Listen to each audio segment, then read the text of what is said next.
माहिती घेणार आहोत.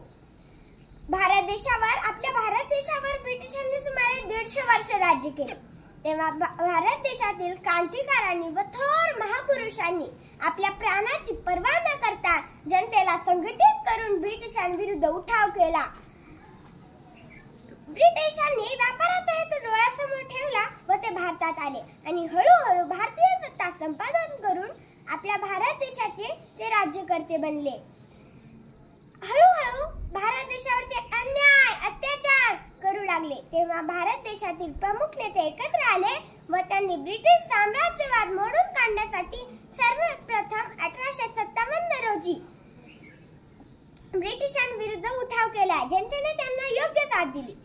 ब्रिटिश भारतात येण्यापूर्वी भारताला सोने की चिडिया असे संबोधले जात होते. पाश्चिमात्य बाजारपेठेवर भारतीय वस्तूला खूपच मागणी होती.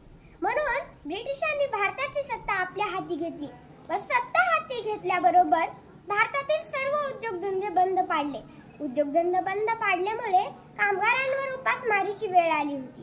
तेव्हा भारताला स्वातंत्र्य मिळवून देण्यासाठी अनेक महापुरुष धारातीर्थी पडले. काहींना फासावर लटकवले तर काहींना तुरुंगात डांबले, काहींना काळ्या पाण्याची सजा ठोठावली. तरीही भारत मातेच्या वीर क्रांतिकारकांनी माघार घेतली नाही आणि म्हणूनच त्यांच्या बलिदानातून आपण आज 15 ऑगस्ट हा दिवस खूप मोठ्या खुशीने आनंदाने इथे शाळेत आपल्या साजरा करत आहोत.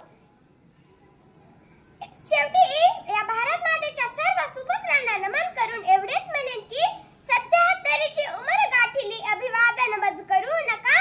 हात जोडून तुम्हा सर्वांना विनवते, वाट वाकडी धरू नका, वाट वाकडी धरू नका. तंबाखू गुटखा खाऊ नका, तंबाखू गुटखा खाऊ नका.